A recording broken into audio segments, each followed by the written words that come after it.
In our main topic today on Mastering Dungeons, we are going to continue our look at the game called Draw Steel.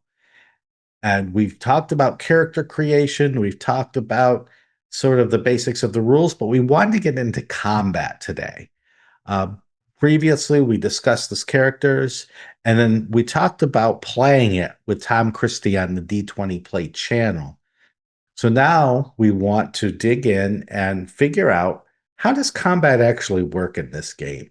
What goes into it? How do players interact? How does the game master interact with combat? And we're going to do all of that right now. But And yes, I was going to say, anything you want to talk about?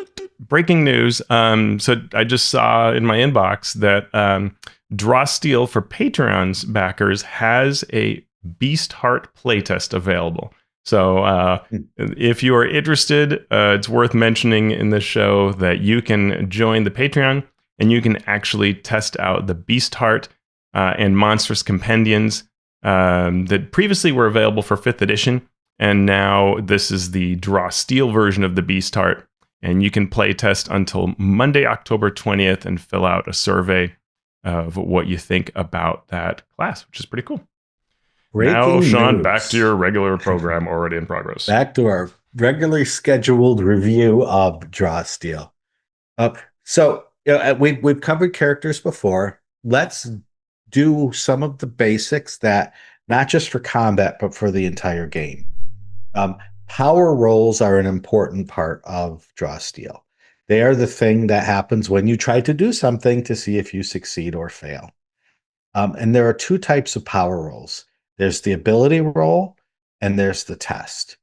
The ability roll is when you use very specific abilities to determine impact. So, for instance, if a Fury uses their Brutal Slam ability to strike an enemy, that is an ability roll to determine how much damage the enemy takes and how far back the enemy is pushed. We're going to talk more about both ability rolls and the tiers of success in a moment. The second type of power roll is a test. The test is when you do something outside of your very specific abilities to affect or interact with the world. So, a character that might not have an ability that lets them climb up the face of a cliff can still try to climb the face of the cliff. They are just not going to use an ability or an ability roll to do that. They are going to attempt it with a test. When you make a power roll, whether it's an ability roll or a test, you roll two 10-sided dice, add them together, and add one of your characteristics. When you get the outcome of that roll, it's not a pass fail. It's not a you succeed or you fail. There are three tiers of potential outcomes: tier one, tier two, and tier three. So, tier one happens if your power roll is 11 or lower. This is generally the worst outcome. If you're using an ability, this usually means you still do something, but the impact is minimal. Uh, so you might do a little bit of damage, but nothing else. For a test, this might mean that you fail what you set out to do, and you also might incur negative consequences as you try to do it. So if it's the climb thing, not only do you not climb, but you may fall. Yep. So tier two is when your power roll is between 12 and 16. This is the average outcome. And it generally means, if you're using an ability, that you do something that has a moderate impact. Like a strike will do a decent amount of damage and then have an effect that helps allies or hinders enemies. If this is a test, a tier two outcome means you probably succeed at what you do. Though depending on the difficulty, it might be success with a cost. Yeah. And then at tier three, if you roll a power roll of 17 or higher, you get that tier three outcome.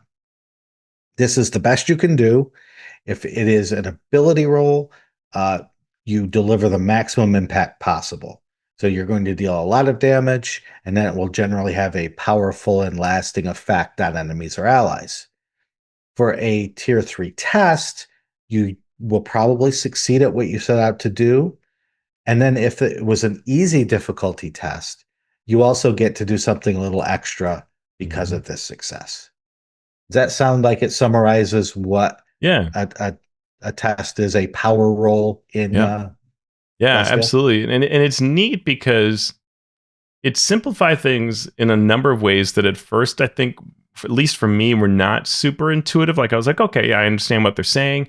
But as I play it, I realized, oh wow, it really is something that, like in D&D, I roll my D20 and I don't know what I need to hit until I've at least Mhm. attacked a few times generally, right?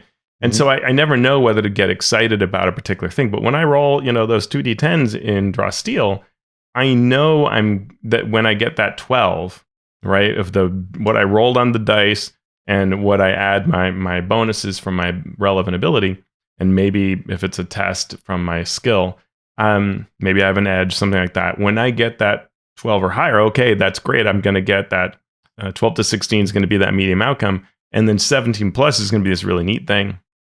And you also have the possibility of crits. That becomes a very kind of streamlined thing to understand. And then Mhm. with tests, there's a little bit of extra complexity, like you pointed out, where whether it is the difficulty of it, there is no change to the DC. It's what getting a tier means, right? So when Means. it is Yeah. an easy, that lowest tier doesn't mean a failure. It means a complication. But when it's other difficulties, then getting that lower tier is in fact a failure and a setback and things like that. And so Yeah. it's a neat kind of system that actually does away with a lot of complexity once you understand it. But you've got to get to that part, right? It doesn't. Yeah. I'm gonna push back just a little bit on your phrasing. It doesn't do away with the complexity. It does away with the complexity at the table. The Yes. complexity is pushed into the design. Yeah. Yeah. And I so it agree. takes that load off. So think about a D&D game where say we're trying to climb. Yeah. You're trying to climb a wall in a rainstorm, and the game master is going to say, all right, I need a DC 15 strength athletics check for you to go up Mhm. this cliff. The die roll comes out and it's a 14, right? The cognitive load then lands on the game master to say, that was really close. Do I do something different? Do I Mhm. just say no? Or do I say maybe? Or do I say yes, but? Or do I say no, but? How do I handle this? What this system does is it gives you all of the different, it gives you a, it's not this simple, but I'm going to use it as an example. It gives you the fail, it gives you the success, and it gives you a success with a complication. Mhm. Doesn't always have to be that way, Right. but that's the idea. And it's all laid out before you either by the rules or in your own head. Right. As you are designing your game, you can say, what do these things mean? And it gives you a structure to think about it before you have to come up with it at the table. Yeah. It also means that you're not having to compare to that DC or that armor class. And so armor class goes away entirely.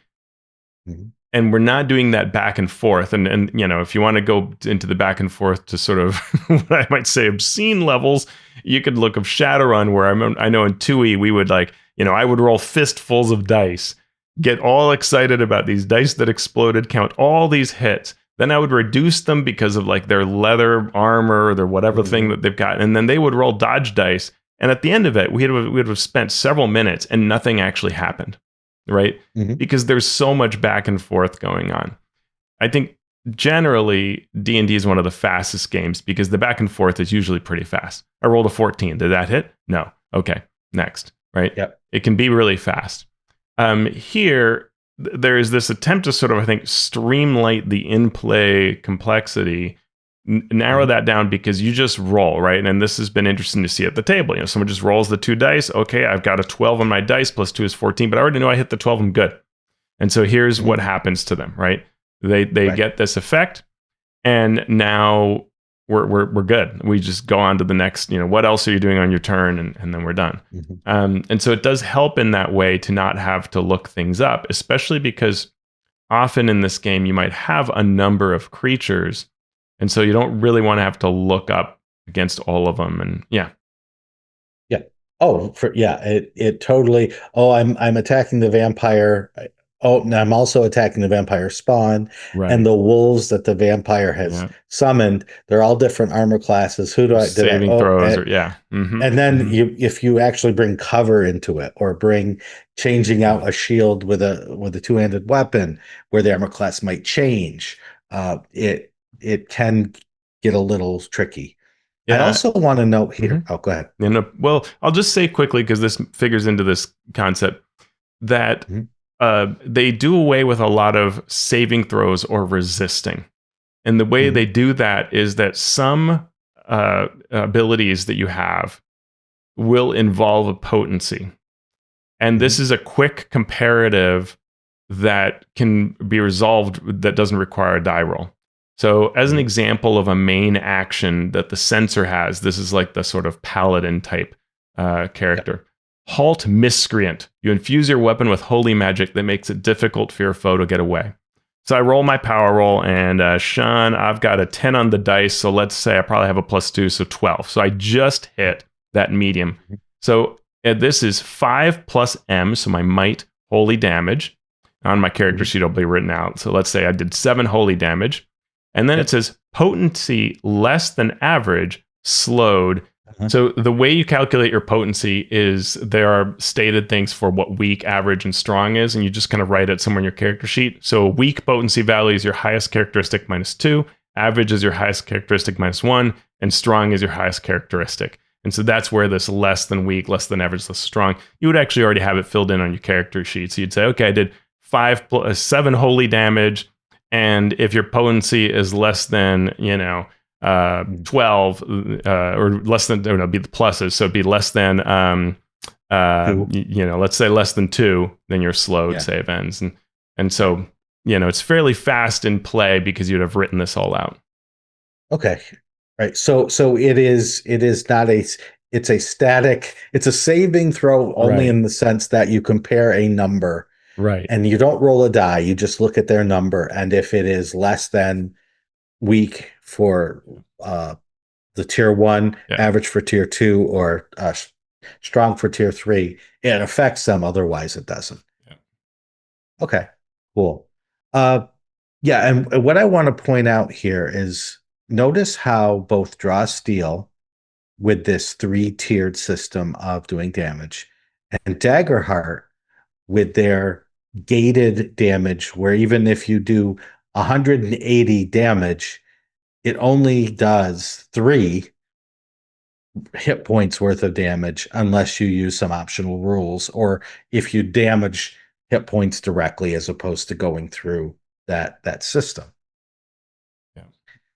It it is a very important way to design if you want to make a system that is harder to break, Mm. because we know in D&D, as we've seen, when you put the right combinations of things together, you could start to say, well, technically, since I get a free attack every time I do this, I I could do infinite amount of damage. Or if I put this feat with this thing, with that thing, with the other thing, and I roll my 50d6 of damage for this fireball that is augmented for these various reasons and with this magic item, I could do 1,000 points of damage. That sort of thing is mitigated or even eliminated if done well by these sorts of systems. Yeah. Yep. And it does more than that though, because it also speeds up play, but it does more than that. It makes play understandable and easy to adjudicate. It takes that responsibility, that burden off of in the case of Draw Steel, off the director, and makes play flow more easily. You can know what's going on as the player without the director having to do this. Now, some might turn around and say, but that also eliminates the creativity because it's told what you do right there. The DM, the director can't say, well, in this case, we're going to do all of this because the rules say this is what you do. Sure. Uh, so it's important to note that, and both of these systems are doing that. Yeah. Um, Yeah, so it's yeah. fun to see the parallels. And I know I had a conversation with one of the designers at MCDM where they said, I I would hear bits about Daggerheart and say, "Oh, I got to totally ignore that." I can't Mhm. hear this because it sounds like they're doing something like what we've done. I got to wait till the Mhm. book is done.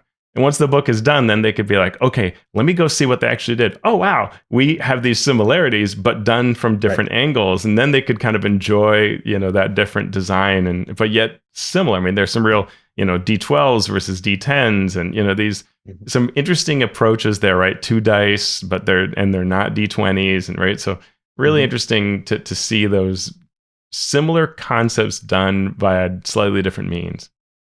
Mhm. And yeah, and that idea of gating is really fascinating as a design goal Mhm. uh, that you want as a through line through your product, which both games really wanted that. Yeah. And both of those games are very different, though, right? Mm-hmm. Draw Steel is about moving minis on a map Mm-hmm. in a very regimented way Mm-hmm. with very, very strict rules on what you can do, how many times you can do it. Yeah. Um, whereas Daggerheart, as we talked about before, is much more open, Yeah. but it's still got some of the DNA that Draw Steel and the games that inform Draw Steel. You can tell that they have common ancestors. Yeah. Let's put it Yeah. that way. Yeah, they do. Daggerheart's sort of this kind of beautiful tension between that. Like I go back to the description around skills where they talk about this scene in the market where you steal something and how you might just assume that the character thief can just jump up this building and start running on the rooftops. Mhm. And I'm like, wow, in D&D you would never just make that assumption. You Right. would and even Draw Steel also has an example of, like, if you wanted to jump a fence to get over to the other side to go sneak into this mansion, well, you're just going to do that, Mhm. because it's not like there's no drama here, there's no interesting thing here. Right. D&D would basically never do that, right? Unless it Right. was like, oh, there's so many footholds that you can't fail. Okay, great, Yeah. but like they both, these games are asking, like, well, what's the point of worrying about this? Let's get to the fun part, and the fun part is this particular part, right? Which might vary Right. slightly by game, but that I think that's really an interesting change. Yep. Oh, I was going to say we've talked about power rolls. You brought up the main action of Halt Miscreant, Yeah. and so the main action is the thing that is going to be probably the most impactful thing that you do. But during a turn, you can also do other things. They have in this game maneuvers. Hmm. So these maneuvers are, if we're going to do a D&D equivalent, that would be the bonus action. That would Hmm. be the extra thing that you do. And so in this case, an example would be now. Now is a maneuver that would cost 5 focus points from the tactician that can do it. Your allies wait for your command, then unleash death. So it's a range of 10 and up to 3 allies can be targeted.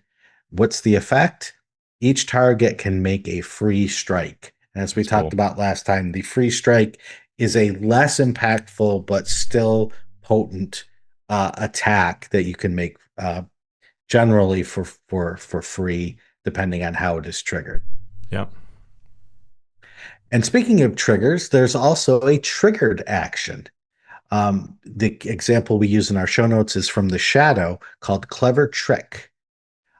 You sow a moment of confusion in combat to your enemy's peril. So the trigger is an enemy targets you with a strike. The effect is choose an enemy within distance of the triggering strike, including the enemy who targeted you. The strike targets that enemy instead. So you can do these triggered actions when the trigger goes off, and some of them are free, which means they don't cost you anything. Some of them do take up that one trigger that action that you Yeah. can use in a round. Yep.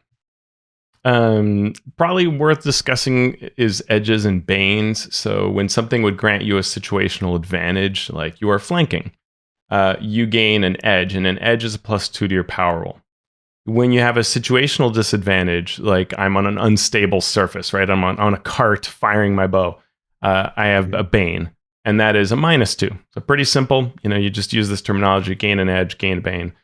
Some powers or abilities might do things like give an edge to somebody.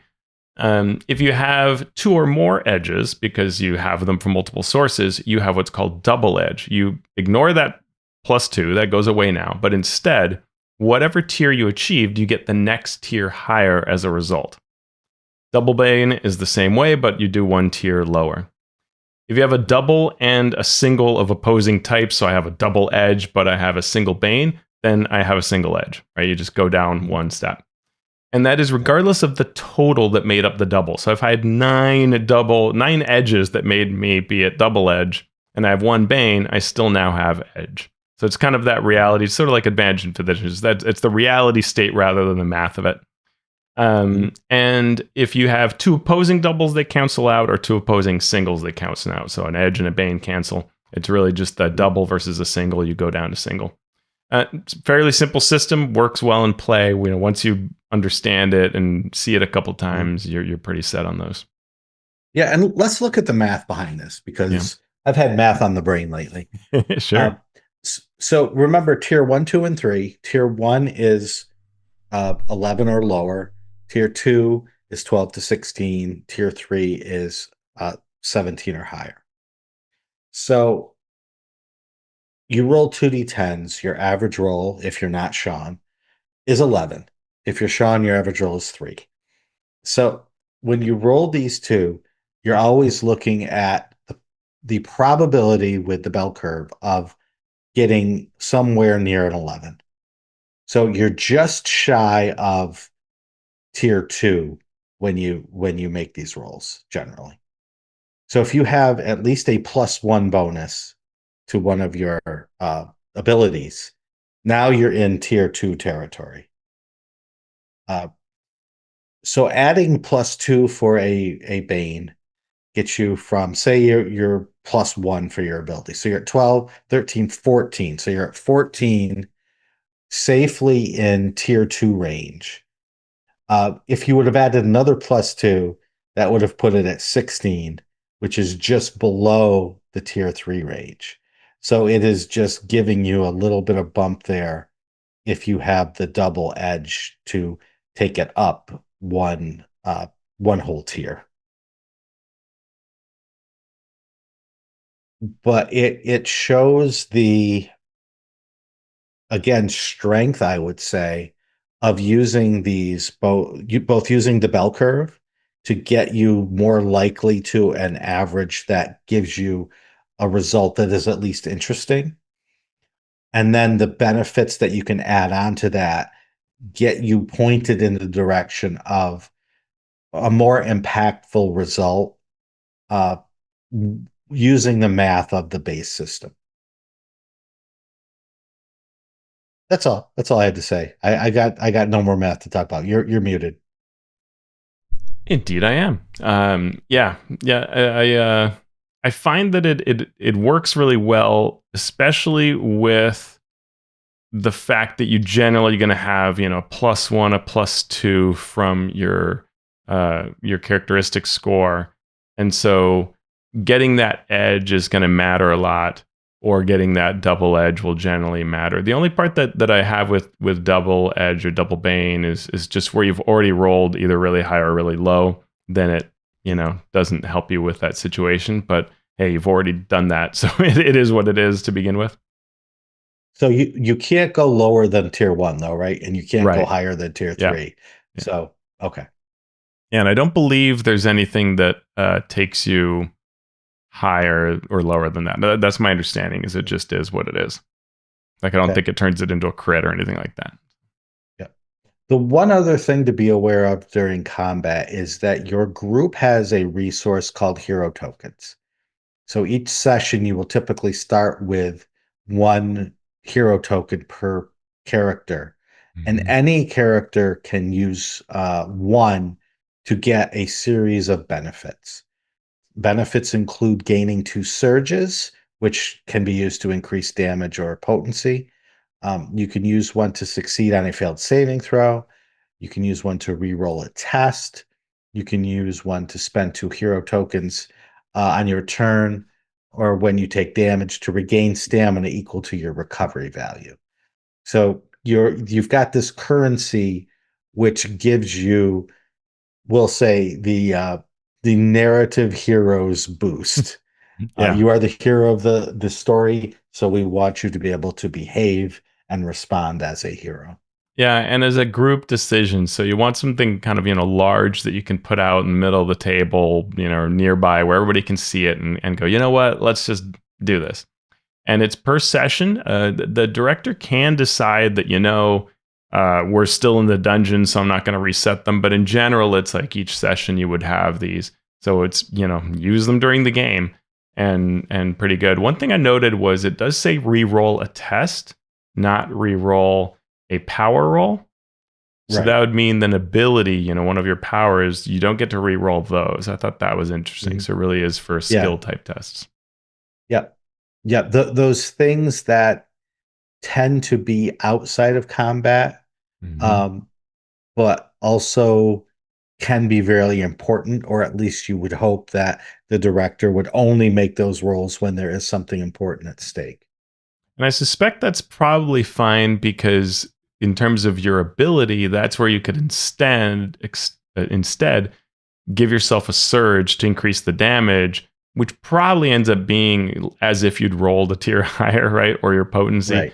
The potency is Yep. particularly useful if you think that you're up against, a really strong creature. Are you trying to push the dragon, right? And you're like, well, this thing probably has a pretty good ability. Well, push would be against stability, but let's say that you had, you're trying to, impact this boss character in some way, knock them prone or something on you. They probably have a pretty good ability, so I want to, use a surge to pump that potency up, which is neat.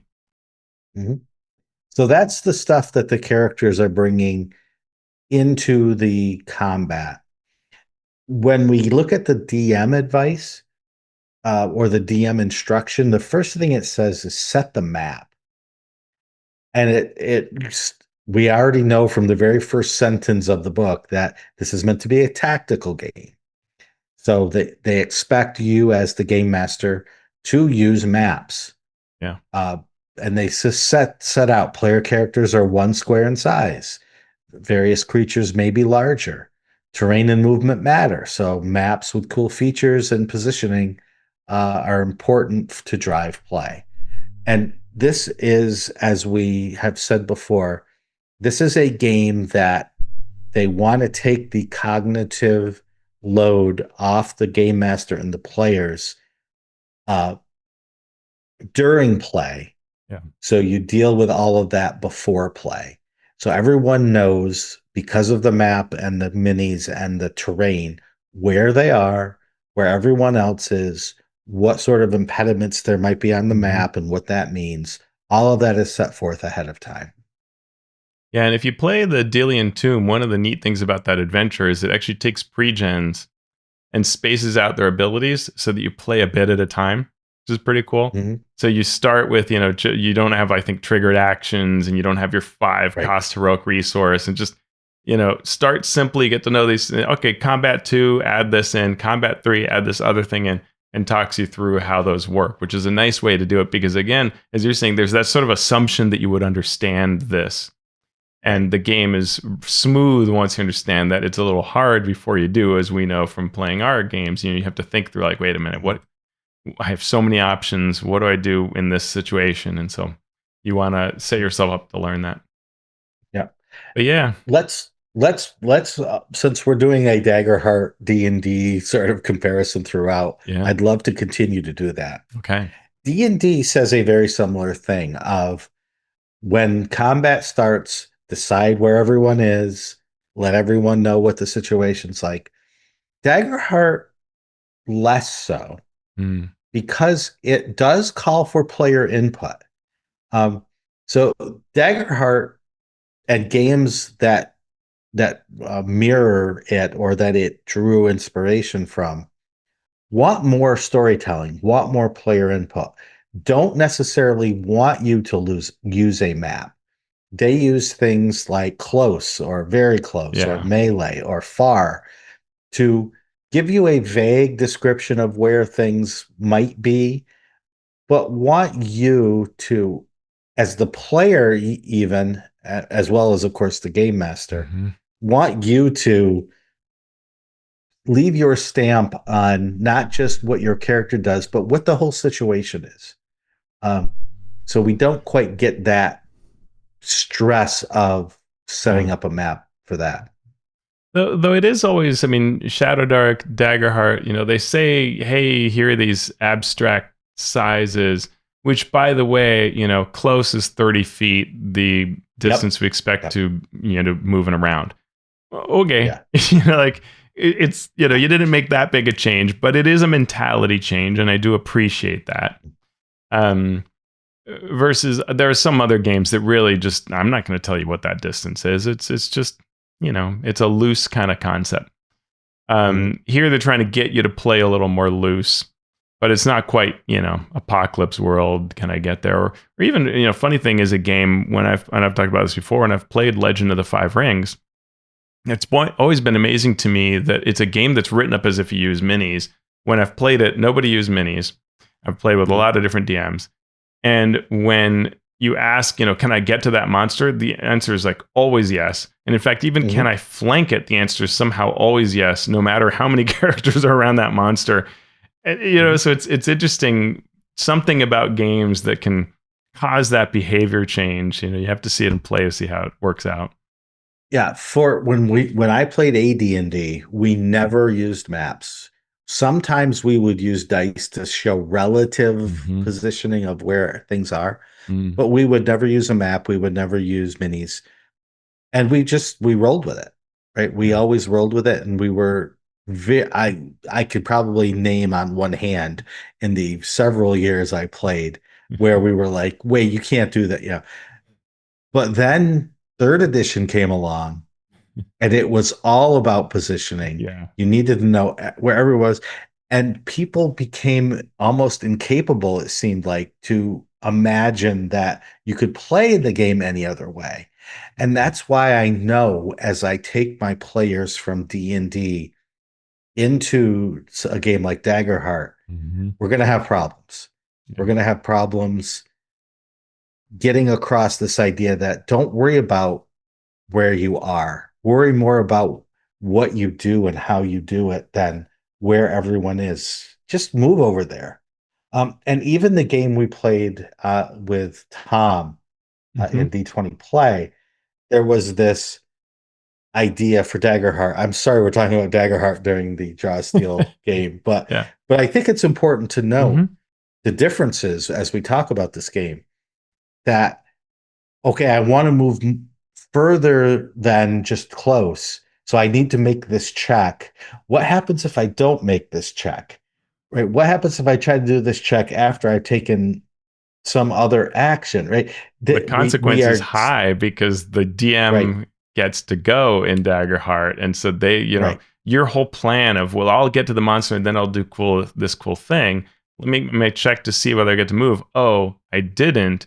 Now the DM can, because I failed that check and didn't get the distance, the DM gets to go, and it right. changes all our plans that we were putting in place, which hurts that tactical side of things, right? Yeah, yeah. So it's interesting to Mm-hmm. see how movement in one game is supposed to be story based and can change Yeah. the entire game. Whereas here it is very, very board game, very mechanical, but also easier to run then because everyone knows exactly. the Yeah. stakes, how far they can move, what they can do, and so on.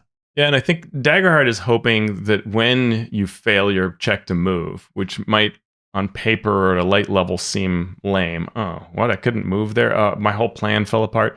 But what that's supposed to be is the drama, right? Like, Right. you stumble as you go through the, loose ground and the monster rears up and it, charges forward and Mhm. starts tearing into you, right? It's that kind of dramatic thing that's supposed to be what's fun about it, which is neat. I think in Draw Steel, the idea is you understand these rules of the game as you would with a board game.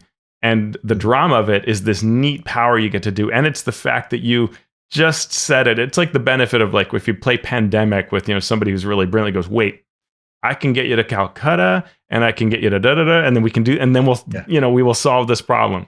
And it can feel that way. And it's really neat to see in play where players will go like, wait, I can make my maneuver to do this thing.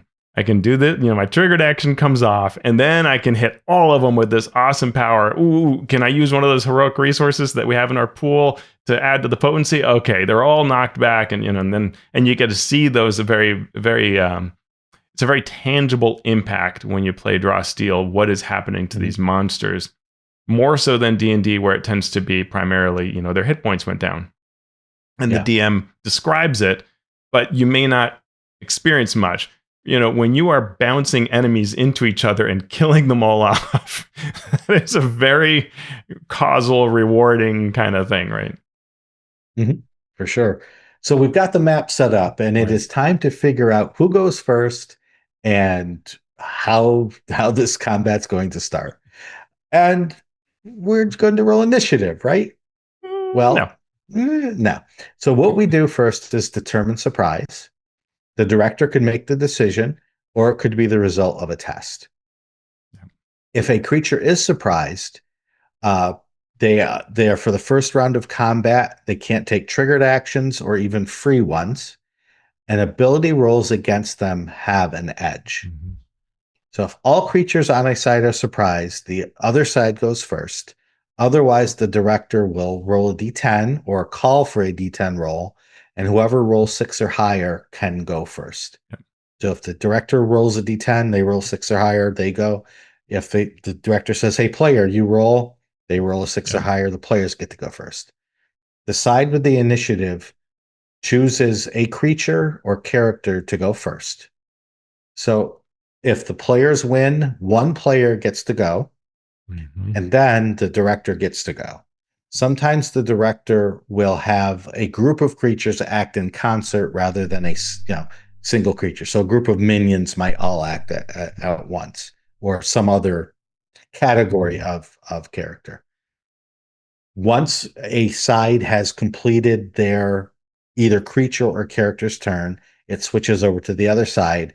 So you go back and forth with one creature or group or character acting, then the other side goes, and you go back and forth until everyone has acted. When everyone has gone, if there are several creatures or characters left, they all get to finish their turn, and then we go back for a new round. Yeah. Yeah, and it's a neat system. The problem that can come up, and you can watch like MCDM play Dalian Tomb, and folks have talked about this, where you see this like, okay, it's your turn, and they all go, Mhm. and that's a thing you have to as a group learn. Right. That now it's a lot easier once you understand what all your characters can do. It's especially Yep. difficult when you start play, which is I think one of those rough learning things you got to Mhm. get through, because I don't know that Sean's character can, only help everybody within five of them. And so if I go running off far away, now he Right. can't do his thing or whatever he's planning. So knowing what to communicate and when, I want to be with an X of the, Mhm. the conduit who's going to do this thing or whatever it might be. That is helpful to get to know. And once you get to know those things, Yep. you can be a really sort of smooth, well-oiled machine kind of thing. Yeah. Initially, it's sort of tough, and it's hard to say, just go. There are some. The book includes some things like you can just say like, "Hey, I've got a timer here. If no one comes up with it, I'm choosing somebody." A number of Yep. ways to resolve it, but it really is a thing that you have to kind of get over and just be like, okay, Mhm. when in doubt, I'm the fury. I'm gonna go.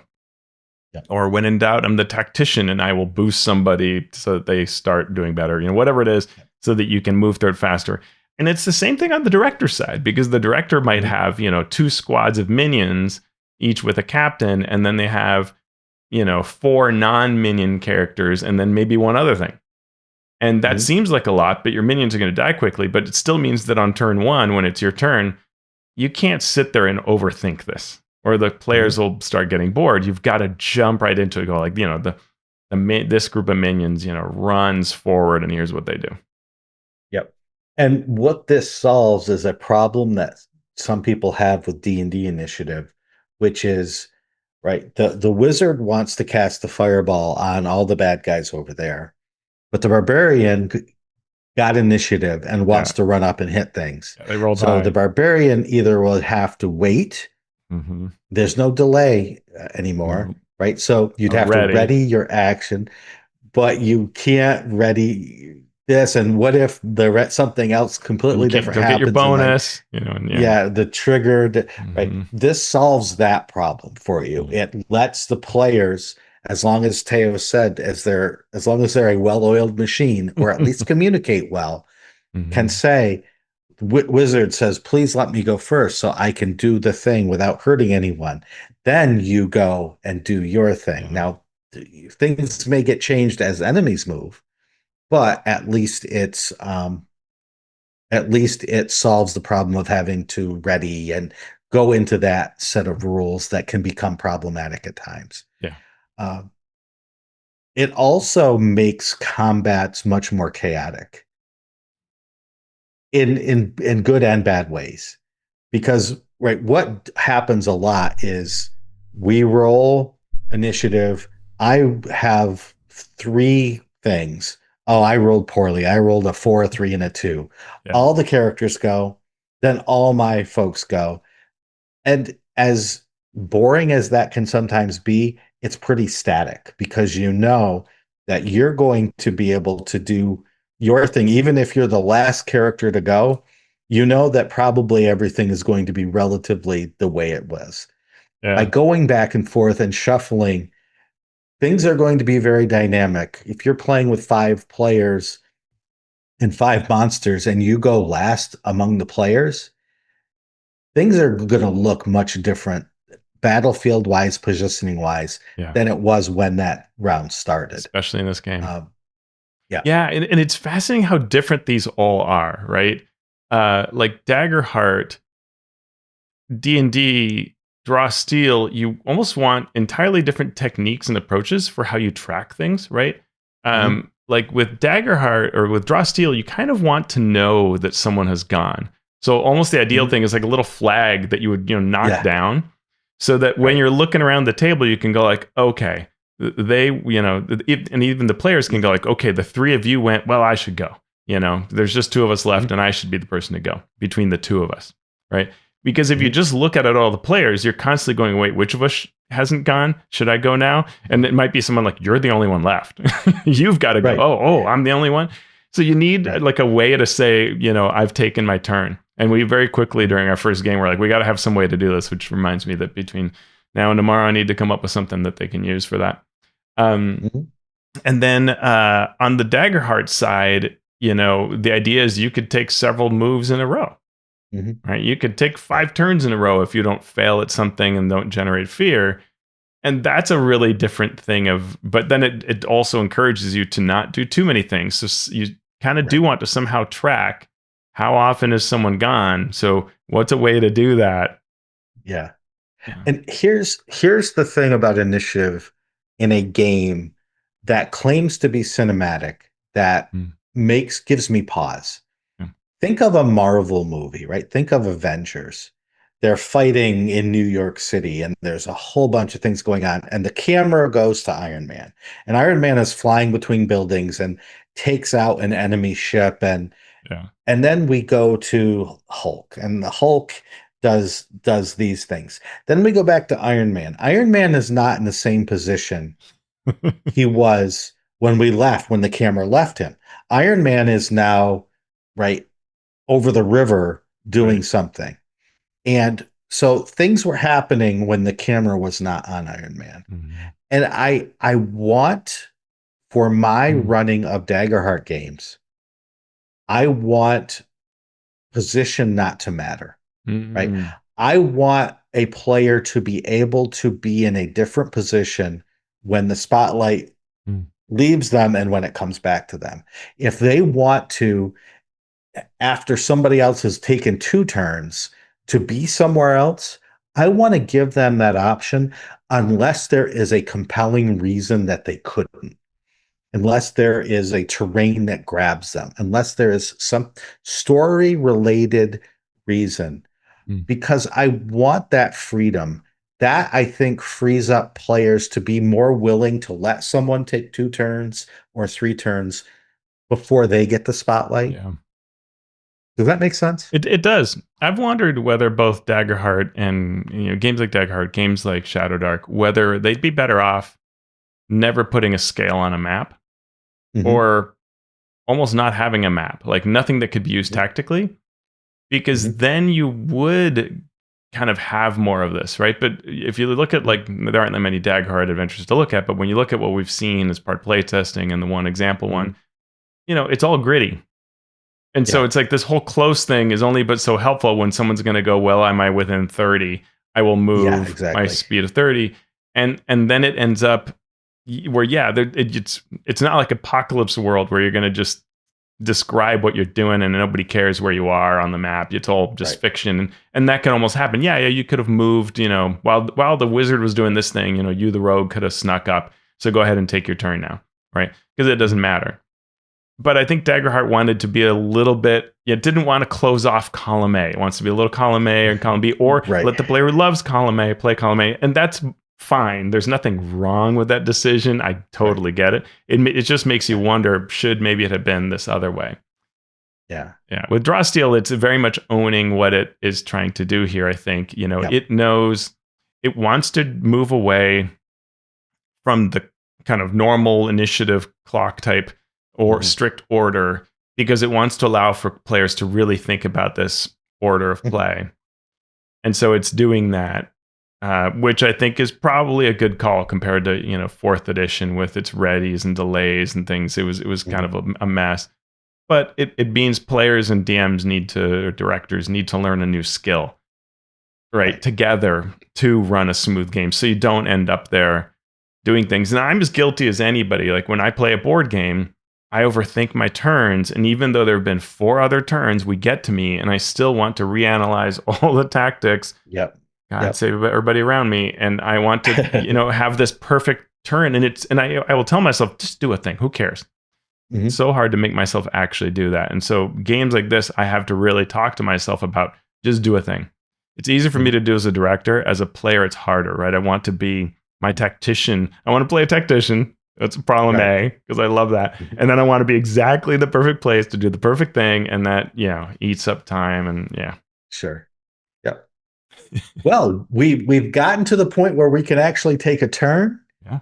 but our turn has ended because we are out of time. But we will come back next week and we will talk about taking a turn and all the things you can do on your turn and all the fun stuff that goes into a combat and surviving a combat and then getting ready for the next combat in Draw Steel. So, thank you out there for listening. We hope that you have enjoyed our analysis and the news segment before this. We have a bunch of patrons who help us by giving us a little bit of cash to keep the lights on here, pay for software, do all the fun stuff. Um, you can become a patron of the show by going to patreon.com/mastering D&D. We appreciate all of our Master of Dungeon supporters. You are the backbone of what we do here. We have Master of Realm supporters, and we give you a thanks in our show notes. And our Masters of the Multiverse, they know what's coming. Agile Monk of Fantasy Companion Workshops, Keith Ammon of The Monsters Know What They're Doing, Lou Anders of Lazy Wolf Studios, Craig Bailey, Rudy Chainsaw Basso, Dave Bastianson, Derek the Bearded GM, Steve Bissonette, Merrick Blackman, Calvin Bridges of Alos, Robo Balland, Kevin Criswell, That Inertia DM, Evil John, Evan at Nimbleco, Will Doyle, Andy Edmonds at nerdronomicon.com, James Fisher, Vedwalkes Gah. Scott Fitzgerald Gray at Insane Angel Studios. Ben Heisler and Paige Lightman. Sean Hurst. Hyperlexic. The Jaunty Mantis TTRPG podcast. Mark and Mary's Gaming Compound. The Mighty Jerd. JL at Tileforge. JR of the Twilight Perspective. JT Evans. Brian King. Jim Klingler. Gal Cormandy. Chad Lench. Paul Mata. The Mathemagician. Jaron from Mathis Arcanum. Eric Bengi, Anna B. Meyer of Fantasy Cartography, Trey McLemore, John Mickey, Sean Molly, Falcon Neal, Tom Nelson of the Deck of Player Safety, DT Norris of DT and Dragons, Bill Wirt from the Philadelphia Area Gaming Expo, Philip and Lindsay, Frog Prince at Tentacles Squelching Wetly, Post Fiction RPG Audio, Ricardo Who Might Adventure, Robert Pasley, Vladimir Prenner from Croatia, Ozymandias Rex, Runner Rick, Chance Russo at Drago Russo, Andy Shockme, Krishna Simosa, Tim Smith, Spark from Dunner Games, Jeff Stevens at jeffstevensgames.com, Josh and Lee Wanika of the Tabletop Journeys podcast, Talos the Stormlord, Jeremy Talaman from the D&D and TV podcast, Trace, Ryan Truk, Joe Tyler, Marcelo de Velasquez, the Valiant DM, James Walton, Graham Ward, Jason Ward from Accidental Cyclops Games, Javier Waziak, Waterford Wizard, Chris Webster, Zach Types, and Z. Walt Winfrey. Thank you so much for your support. If you can't help us out via our Patreon, we understand. You could help us out by going to wherever you listen to this podcast and giving us a rating, comments, and all of those things. Also, go to our YouTube channel and subscribe and give the thumbs and that sorts of stuff. Teos, what are you up to on your channel? Ooh, I just released on Friday How an RPG Book is Made Part 2, where Scott Fitzgerald Gray and I finished up the process of making a book with layout and editing and all of that. And then my next video is going to be comparing the complexities of characters for D&D 5th edition, 2024, versus Drawsteel versus Daggerheart, and seeing which one is more complex and how different is that complexity level for these. So that'll be kind of fun. Nice. You can find me on all the socials at Sean Merwin and the podcast on the socials at Mastering D&D. Thank you again for listening, Teos. We are ready to rock and roll. We have at least rolled for initiative in Drawsteel. So what are we going to do now? Well, I think that I'm going to work on increasing my potency. I saw this influencer talk about supplements. I don't know if they're talking about Drawsteel though. I might be. Yeah, I would check it out. I would definitely send them money to see what they're doing. Yeah, and I'm going to go try to differentiate these three games that I'm reading and working on at the same time to make sure that I don't get any potency in my D&D or any hit dice in my Drawsteel. Lovely.